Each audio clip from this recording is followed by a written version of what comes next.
वो शख्स हमारे फरार की राह में हायल हो सकता था। मेरे लिए उम्मीद की किरण बस एक ही थी, अगर वो शख्स गाड़ी में मौजूद होता तो छोटा खान चाबियों का गुच्छा अग्निशन ही में छोड़ कर आता। चाबी साथ लाने का मतलब यह था कि वो अकेला ही आया था, लेकिन मेरी खुशफहमी भी ज्यादा देर तक कायम नहीं रह सकी। फ्लैट के दाखिली दरवाजे की चाबी भी उसी गुच्छे में थी। छोटा खान हर 2 सूरतों में चाबियां अपने साथ लाने पर मजबूर था। वो हम दोनों के बाद फ्लैट में दाखिल हुआ और दरवाजा बंद होते ही अपनी मादरी जुबान में जन्नत गुल पर बरसने लगा। गुस्से से जन्नत गुल का सुर्ख चेहरा और ज्यादा सुर्ख हो गया और वो भी उसी जुबान में गरजने बरसने लगी। चाहे जन्नत गुल की बातें बहुत सख्त बल्कि नाकाबिले बर्दाश्त थी। अब्दुर्रहीम खान ने पूरी कुव्वत से उल्टा हाथ घुमाया और चट्टाक की पुरशोर आवाज के साथ जन्नत गुल के बाएं रुखसार की नर्म नाजुक जिल्द कई जगह से फट गई और लम्हा भर बाद ही उसकी बाईं आंख के गोशे पर नील नमूदार हो गया, जिसकी वजह से उसकी वो आंख मुतवर्रम नजर आने लगी। थप्पड़ खाने के बाद जन्नत गुल के होंठों पर जहरीली मुस्कुराहट आ गई। उसने काटदार लहजे में फिर कुछ कहा। अब्दुर्रहीम खान फिर उसकी तरफ लपका और इस बार मुझसे बर्दाश्त नहीं हो सका। मैंने झपड़ कर उसके गिरेबान पर हाथ डाल दिया। अब्दुर्रहीम खान ने वहशियाना अंदाज में अपना चाकू वाला हाथ घुमाया। अगर मैं बहुत तेजी के साथ उछलकर अलग न हो गया होता तो चाकू के फल ने मेरे पेट का बड़ा हिस्सा चाक कर दिया होता। खबरदार तुम बीच में ना आना, वो खूनखार अंदाज में मेरी तरफ देखते हुए बोला। यह हमारा आपस का मामला है, तुम बीच में आए तो पेट काट कर सारी आंतें बाहर निकाल दूंगा। तुम मेरी मौजूदगी में जन्नत पर हाथ भी नहीं उठा सकते। मैं तुम्हारी गर्दन मरोड़ कर रख दूंगा। मैंने उसकी आंखों में आंखें डालकर कहा, औरतों पर हाथ उठाना मर्दानगी के खिलाफ है। अपनी ताकत पर घमंड है तो पहले मुझसे 2-2 हाथ करके फैसला कर लो। वो पहले ही भड़का हुआ था। मेरे फिक्रों ने उसे आपे से बाहर कर दिया और वो चाकू तान कर तेजी से मुझ पर हमलावर हुआ। मैंने उसके कदमों पर नजरें जमाते हुए आखिरी लम्हात पर अपनी जगह छोड़ दी। मेरा ख्याल था कि वो अपनी ही जद में दीवार से जा टकराएगा, लेकिन वो संभल कर फौरन ही पलट पड़ा। इस बार उसने मुझे एक कोने में घेर लिया था और कोई तेज तरीन झुकाई दिए बगैर मेरा उसके वार से बचना मुहाल था। वो दोनों हाथ फैलाकर मेरी तरफ बढ़ रहा था। मेरी निगाहें उस पर जमी हुई थी। मैंने जन्नत गुल को अपने हैंड बैग में हाथ डालते देखा और एक फायर की पुरशोर आवाज के साथ ही सांड की तरह टकराता हुआ अब्दुर्रहीम खान मुंह के बल फर्श पर ढेर हो गया। चाकू उसके हाथ से निकलकर दूर जा गिरा था। उसके हल्क से बस हल्की सी आवाज निकली थी। उसके पुष्ट में बाएं तरफ सुराख हो चुका था, जिसमें से रिसने वाला खून उसकी टी शर्ट को दागदार बना चुका था। उसने अपनी दोनों हथेलियां फर्श पर जमा कर उठने की कोशिश की। वो किसी हद तक कामयाब भी हो गया, लेकिन जख्म शायद कारी था। वो फर्श से चंद इंच ऊपर उठने के बाद एक झटके के साथ दोबारा फर्श पर गिर गया। उसके भारी भरकम वजूद पर तशन्नुज की सी कैफियत तारी हो चली थी। तो किसी के आने से पहले यहां से निकल चलो, जन्नत गुल ने मेरा हाथ थाम कर तेजी से कहा और फिर हम दोनों तकरीबन भागते हुए वहां से निकलते चले गए। जन्नत गुल ने रिवाल्वर दोबारा हैंड बैग में डाल दिया था। जेरे तमीर और खुरदरे जीने अबूर करके हम दोनों नीचे पहुंचे तो जीनों के साथ एक पिकअप खड़ी हुई थी जो अफगानों में हर मसरफ के लिए बहुत मकबूल थी। पिकअप की ड्राइविंग सीट का दरवाजा खोलते हुए मैंने महसूस किया को वीरान और उजाड़ इलाका मेरा देखा भाला नहीं। वहां लक्को दक मैदान के वस्त में कई इमारतों के जेर जमीन ढांचे खड़े हुए थे। सिर्फ अब्दुर्रहीम खान वाली इमारत ऐसी थी जिसकी दीवारें भी बनी हुई थी और शायद इसी इमारत में इक्का दुक्का फ्लैटों को मुकम्मल करके आबादी कायम कर ली गई थी। वरना बेशतर इलाका खंडरात का साह से भी समा बांध रहा था। इन ढांचों के आसपास मजदूर तबके से ताल्लुक रखने वाले कुछ मुतजस्सिस अफराद इधर उधर खड़े हुए चहमगोइयां करने में मसरूफ थे। शायद जन्नत गुल के रिवाल्वर से होने वाले फायर की आवाज ने उनकी तवज्जो अपनी तरफ मफसूल करवा ली थी। इन लोगों की तवज्जो इस इमारत की तरफ थी जिससे हम बाहर आए थे, लेकिन गालिबन उनमें से कोई भी सही अंदाजा नहीं कर सका था कि गोली कहां और किस पर चलाई गई थी। वैसे भी फिजा में धुंधलका फैल चला था और लोग अपने ठिकानों से आगे बढ़ने पर आमादा नहीं थे। जन्नत गुल का निशाना इस कदर बेखता था कि छोटे खान को चीखने का मौका भी नहीं मिल सका था और हल्क से एक घुटी घुटी सी आवाज निकाल कर वो रह गया था। पर फायर की मुहिब गूंज के मुकाबले में इंसानी चीख की समत का तयन ज्यादा आसानी से किया जा सकता था। मैंने ड्राइविंग सीट संभालते ही पिकअप का इंजन स्टार्ट कर दिया और जब जन्नत गुल भी सवार हो गई तो मैंने गाड़ी आगे बढ़ाते हुए उससे पूछा, ये कौन सा इलाका है, हम किस तरफ से बाहर निकल सकेंगे? ये सुपर हाईवे से मुल्हक का इलाका है जहाँ फ्लैट्स बन रहे हैं। सीधे जाकर बरसाती नाले के साथ दाहिनी तरफ मोड़ोगे तो सुपर हाईवे का रास्ता शुरू हो जाएगा, उसने इत्मीनान से बताया। इस पर थोड़ी देर कबल चलाई हुई गोली की जरा भी दहशत नहीं थी। ये मालूम हो रहा था जैसे उस किस्म की मार धाड़ उसके मामूल में शामिल हो। तुम्हारी चलाई हुई गोली शायद उसके दिल में पवस्त हो गई है। मेरा ख्याल है कि वो जिंदा नहीं बच सकेगा, उसका मर जाना ही उसके हक में बेहतर रहेगा। उसने मेरा दिल तोड़ा और मैंने उसके दिल में सुराख कर दिया। हिसाब बराबर हो गया। हाँ, उसके मामू को रुसवाई का आजाब झेलने के लिए जिंदा रहना होगा और तुम्हें एक जीते जागते इंसान को मार डालने पर कोई कलक नहीं है? मैंने हर से पूछा। नहीं, वो किसी हिचकिचाहट के बगैर बोली। मैं उसे ना मारती तो वो चाकू से तुम्हारा पूरा बदन उधेड़ डालता। चाकू ज़ने में उसे कमाल की महारत हासिल थी। फिर मैंने तो उसे एक ही बार में जिंदगी के अजाब से निजात दिलाई है। ये सरदार और खानजादे तो इतने संग दिल हैं कि अपने महकूमों को जिंदा रहने देते हैं न मरने देते हैं। मैं इसे अपने साथ ले जाने पर आमादा नहीं था। वो खुद भी मुझसे अलग हो जाना चाहती थी, मगर फिर भी मैं उसकी तरफ से फिक्रमंद था। अब्दुल रहीम खान ने मरने से पहले उसके बाएं रुखसार पर थप्पड़ रसीद करके उसका हुलिया बिगाड़ दिया था। नीले जख्म से रिश्ते हुए ताजा खून की वजह से वो हर एक की निगाहों का मरकज बन सकती थी। कुछ दूर निकल आने के बाद मुझे दाहिनी तरफ काफी फासले पर सुपर हाईवे के आसार नजर आने लगे। कुर्बोजवार की जमीन से कदरे बुलंद उस शाहराह पर ट्रक और गाड़ियां खिलौनों की तरह रवान नजर आ रही थी। अब्दुल रहीम खान के छोटे मामू ने कंधार के एक बजाज की लड़की से शादी की थी। मैंने अब्दुल रहीम खान को उस शादी का ताना भी दिया था। कुछ देर की खामोशी के बाद वो खुद ही बोलने लगी, लेकिन हकीकत यह है कि पाइंदा गुल ने शादी के 7 बरस बाद तक अपने भाई से मेल जोल बंद रखा था। इन दोनों भाइयों में इस वक्त बातचीत शुरू हुई जब पाइंदा गुल को यकीन हो गया कि कंधारी लड़की कभी मां नहीं बन सकेगी। ये लोग दूसरों का नस्ब खत्म करते फिरते हैं, लेकिन अपने खून पर इन्हें इतना घमंड है कि वो कंधारी औरत आज भी श्रृंगार वैली के एक अलग थलग झोंपड़े में किसी कोहड़ी की तरह अकेली पड़ी रहती है। शायद कुदरत ने मुझे उनके गरूर का सर नीचा करवाने के लिए ही जिंदा रखा है, वरना मैं लोगों की बातें सुन सुनकर कई बार मरने के बारे में सोच चुकी थी। मैंने अपनी जुबान बंद रखी। वो लड़की काफी दुखी थी। मैं उसे ज्यादा छेड़कर उसके जख्मों को नहीं कुरेदना चाहता था। कच्चे रास्ते पर सुस्त रफ्तार ड्राइविंग के साथ हम सड़क पर आए तो मुझे अंदाजा हुआ कि अब्दुल रहीम का वो फ्लैट अफगानी खैमा बस्ती से ज्यादा दूर नहीं था। जन्नत गुल ने मुझसे दरख्वास्त की थी कि मैं उसे सोहराब गोट पर उतार दूं। मेरा ख्याल था कि इन अतराफ में वो पिकअप अब्दुल रहीम खान के हवाले से पहचानी जाती होगी, इसलिए मैं उसे आबाद इलाके में नहीं ले जाना चाहता था। मेरे तरद्दुद का अंदाजा करते ही जन्नत गुल ने पिकअप उस सुनसान मकाम पर को ली। तुम यही उतर जाओ, उसे मेरा बाजू दबाते हुए कहा। मैं इसी पिकअप में हैदराबाद जा रही हूँ। अब्दुल रहीम खान की मौत के बाद मैं कराची के मुकाबले में हैदराबाद में ज्यादा महफूज रहूंगी। टंकी में डीजल भरा हुआ है, मैं 1.5-2 घंटे में वहां पहुंच जाऊंगी। तुम मर्द हो, यहाँ से थोड़ी दूर पैदल जाओगे तो कोई सवारी मिल जाएगी। मेरा दिल भारी होने लगा। मैंने उसके नर्म गुदाज हाथ पर अपना हाथ रख दिया। मैं तुम्हें कभी नहीं भूल सकूंगा। मेरी और तुम्हारी दोस्ती बहुत मुख्तसर लेकिन यादगार रही है। काश तुम्हारी जिंदगी इस कदर कठिन और बेकैफ ना होती। अब तो मुझे इन्हीं मुश्किलात से लड़ने में मजा आता है। अपना ख्याल रखना, मैं भी तुम्हें याद रखूंगी, सिर्फ एक दोस्त की तरह। उसने मेरे दोनों हाथों को अपनी आंखों से हटाया, फिर मेरे दाहिने हाथ की पुष्ट पर अपने मरमरी होठों का एक सुलगता हुआ बोसा सब्त करके नीचे उतर के मैंने भी एक झटके के साथ ड्राइविंग सीट खाली कर दी।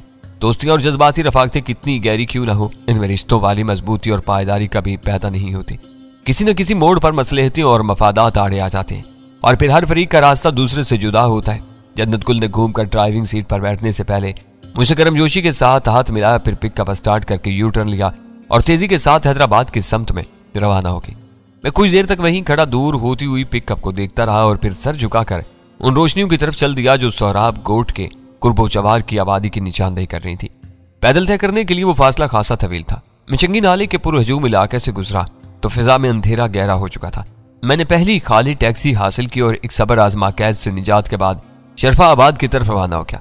जन्नत गुल जब तक मेरे साथ थी अपनी सारी अच्छाइयों और बुराइयों के साथ मेरे होश और हवास पर छाई हुई थी, लेकिन एक बार उसके बिछड़ने का पूरा यकीन हो जाने के बाद उसका ख्याल नए मसाइल के पेचाक में खुद ब खुद धुंधलाने लगा। मैंने शरफाबाद की जानी पहचानी गली में टैक्सी से उतरकर किराया अदा किया और जीने तय करके तेजी के साथ जहांगीर वाले फ्लैट के सामने जा पहुंचा। मैंने चंद सानियों तक अंदर की सुनगुन लेने की कोशिश की, लेकिन दूसरी तरफ सन्नाटा छाया रहा तो मैंने होले से डोर बेल बजाती। अंदर से भागते हुए कदमों की धमक दरवाजे की तरफ आई और दरवाजा खोलते ही सुल्तान शाह वालियाना अंदाज में मेरे सीने से लिपट गया। उसकी ताहियुर ज़दा आवाज सुनकर वीरा और गजाला भी ड्राइंग रूम से निकल आई। इस वक्त तक मैं सुल्तान शाह के साथ दरवाजा अबूर करके लॉबी में दाखिल हो चुका था। फिर मुझे अव्वल खान बिन नजर आ गया जो ड्राइंग रूम के दरवाजे पर आकर रुक गया था।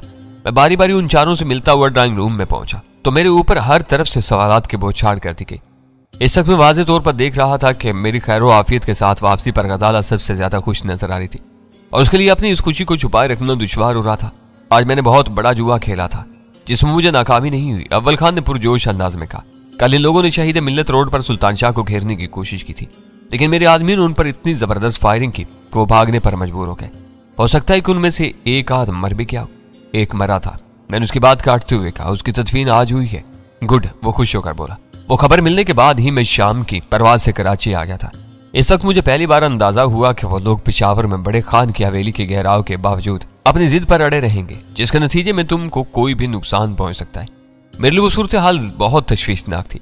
मैं अपनी कथा बाद में सुनाऊंगा। मैंने हंसते हुए कहा, यह बताओ कि तुमने उनकी हेरोइन ही वापस की है या उसकी जगह कोई और सफूफ पकड़वा दिया है? उसकी मालिकियत 22 लाख बताई गई थी। मैंने अपनी जिंदगी में पहली बार ब्लैकमेलिंग के आगे हथियार डाले हैं।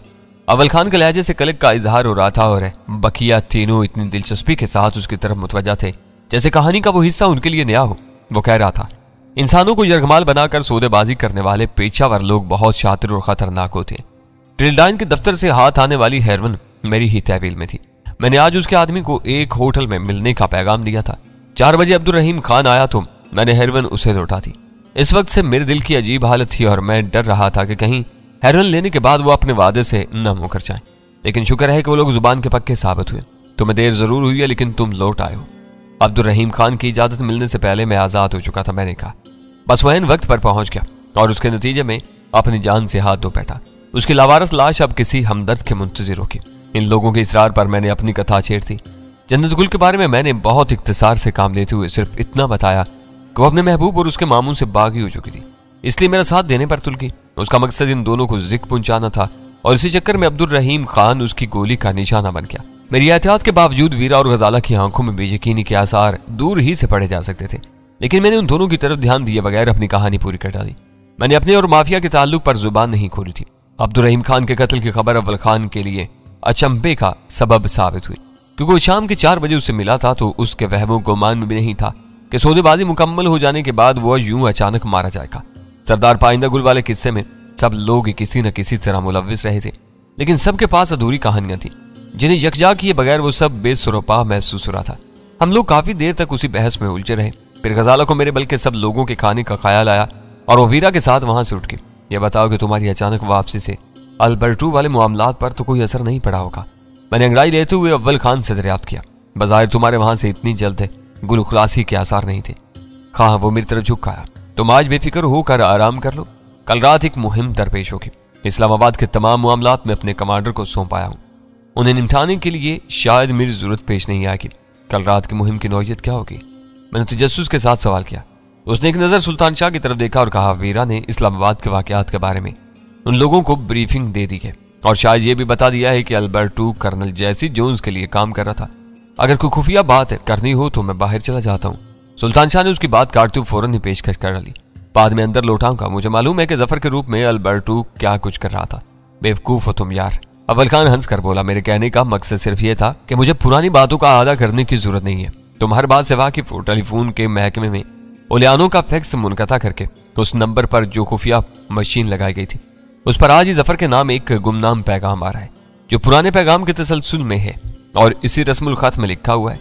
इसके मुताबिक पैगाम देने वाला परवाज नंबर LH 812 से कराची आया है। उसके इस्तकबाल के लिए हमें हवाई अड्डे पर पूरी तरह तैयार रहना होगा। ये तो लफ्थांसा की परवाज हुई। मालूम होता है कि फ्रैंकफर्ट से आ रही होगी, लेकिन जरूरी नहीं कि पैगाम देने वाला कोई जर्मन ही हो। वो लंदन या किसी और शहर से भी फ्रैंकफर्ट के रास्ते आ सकता है। मसला यह है कि हम उसकी आमद की इत्तला पा चुके हैं, लेकिन हम उसके नाम और कौमियत से लाइल में। ऐसी सूरत में हम इस परवाज से आने वाले मुतअद्दिद मुसाफिरों में से उसे कैसे तलाश कर सकेंगे?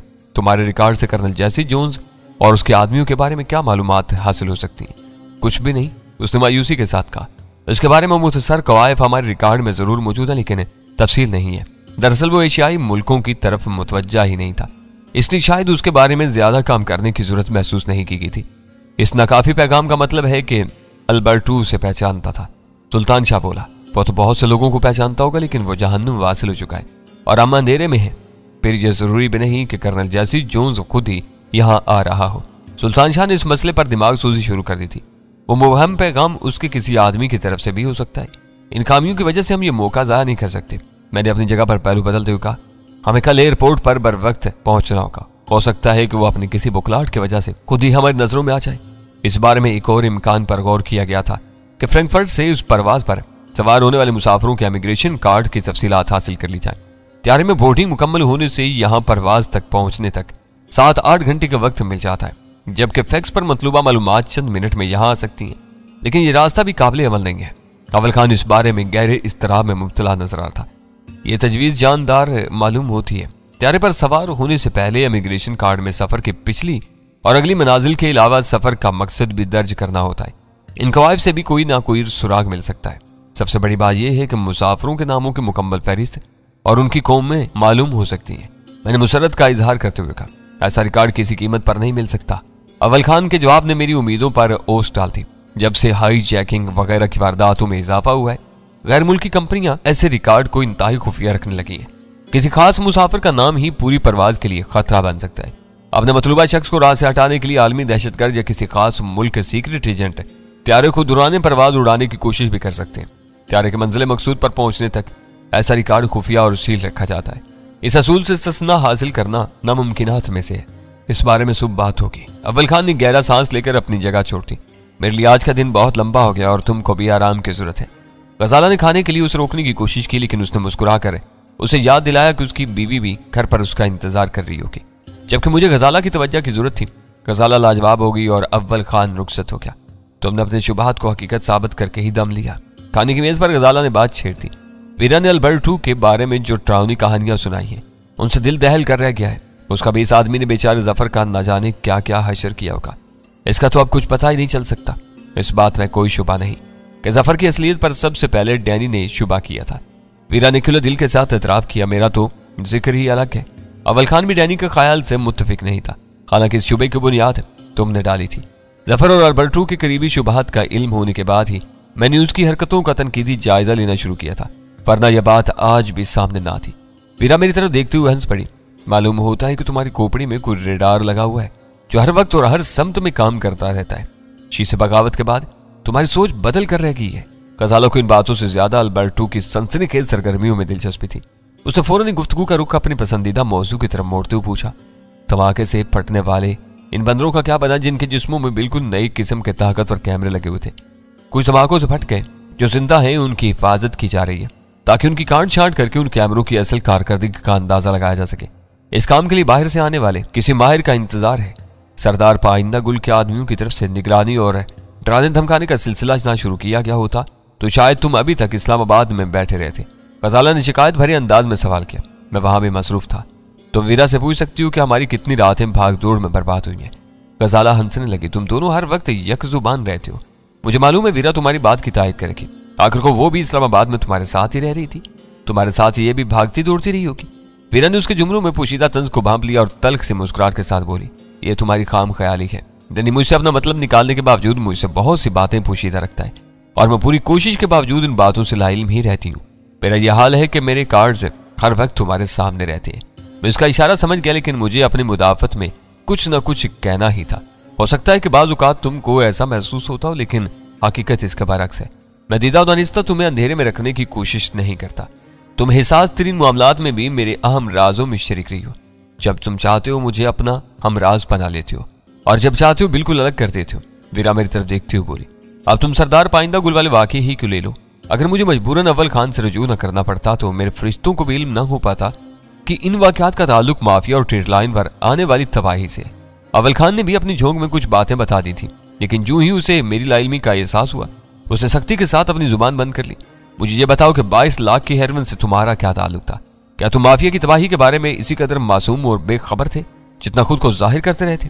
ट्रेड लाइन पर कार्रवाई वाली रात है मैं घर से जरूर गायब था, लेकिन मेरा इस वाक़े से कोई ताल्लुक नहीं था। वो खालिस पुलिस एक्शन था जिसमें एसटीएफ वालों की मदद ली गई थी। यह भी मुझे बाद ही में मालूम हुआ था। मेरा अंदाजा है कि तुमने माफिया की सफ़ों में अपनी जगह पैदा करके उनकी गर्दन कटवाई है। तुम्हारी सोच पर मैं पाबंदी नहीं लगा सकता, लेकिन तुम खुद सोचो कि जब मैंने हेरोइन के कारोबार में शी वालों की खुली मुखालफत मोल ली थी तो मेरे माफिया में शामिल होने का क्या जवाब था? शी के बाद उनके कदम उखाड़ फेंकने के लिए तुम कुछ भी कर सकते हो। तुम शायद भूल गए हो कि इब्तिदा में माफिया वालों ने मेरे खिलाफ तुम्हारी भरपूर मदद की थी और मैं इन वाकयात से पूरी तरह बाखबर हूँ। फिर तुम्हें यह भी मालूम होगा कि मैंने उनकी पेशकश को ठुकरा दिया था। मैं अपने मौक़िफ़ पर अड़ा रहा। हो सकता है कि तुमने उनसे कोई खुफिया साजबाज कर ली हो। अब तो मैं ये भी सोचने पर मजबूर हो गई हूँ कि मकाऊ में तुम्हारी मौजूदगी के दौरान में माफिया के डॉन नेशिकाओ का कत्ल कोई इत्तफाकी वाक़या नहीं था। हो सकता है कि माफिया को नुकसान पहुंचाने के लिए तुम ही ने वो सारा मंसूबा तैयार करके नेशिकाओ को हलाक किया हो। दिल में शुबहात घर कर जाएं तो दूर अज़कार इम्कानात भी हकीकत का रूप धारते नजर आने लगते हैं। मैंने तनाव दूर करने के लिए उसका मज़हक्का उड़ाते हुए कहा, थोड़ी देर में तुम ये भी कह सकती हो कि पाकिस्तान में काहोटा की बुनियाद मेरे ही इमाम पर रखी गई थी ताकि मैं उसके बहाने अल्बर्टो को मरवा सकूं। बात को मजाक में टालने की कोशिश न करो। उसकी संजीदगी में जरा भी फर्क नहीं आया। मुझे अपने सवालात के जवाबात दरकार है। मैं अहमक नहीं हूं जो यकतरफा तौर पर हमेशा तुम्हारा साथ देती रहूंगी। तुमने अभी तक कोई ढंग का सवाल ही नहीं किया जो मेरे किसी जवाब की जरूरत महसूस करे। जब तुम्हारा माफिया से कोई ताल्लुक नहीं था तो सरदार पाइंदा गुल के आदमी 22 लाख रुपए की हेरोइन के सिलसिले में तुम्हारे पीछे क्यों लगे थे? पाइंदा गुल कोई अनाड़ी आदमी नहीं है, हेरोइन के बादशाहों में शुमार किया जाता है और वह अपने धंधे के इसरार और रमूज को बहुत अच्छी तरह जानता है और समझता है। यह दुरुस्त है कि उसने 22 लाख की हेरोइन माफिया वालों को उधार दी थी। मैंने लम्हा भर सोचने के बाद एतराफ करते हुए कहा, ट्रेडलाइन की बर्बादी के बाद वो अपनी डूबी हुई रकम की बाजियाबी के लिए मैदान में उतरा तो उसे इल्म हुआ कि एक जमाने में माफिया मेरी भी सरगर्म तरफदार रही है। माफिया के हमायत याफ्ता लोगों में से मेरे अलावा और कोई नाम उसके सामने नहीं था, इसलिए वो मेरे पीछे लग गया। बस ये सारा किस्सा यहीं से शुरू हुआ था, इसके अलावा उसमें कोई जान नहीं थी। उसने अपना निचला होंठ दांतों में दबाकर मुझे घूरा, फिर सख्ती से बोली, देखो तो मुझे बातों में उड़ाने की कोशिश ना करो। मैं फिर कह रही हूं कि मेरी खोपड़ी सनक गई तो हम दोनों हमेशा के लिए एक दूसरे की दोस्ती से महरूम हो जाएंगे। गहरी दोस्ती के बाद होने वाली दुश्मनी बहुत खून हशाम और लज्जाखेज होती है।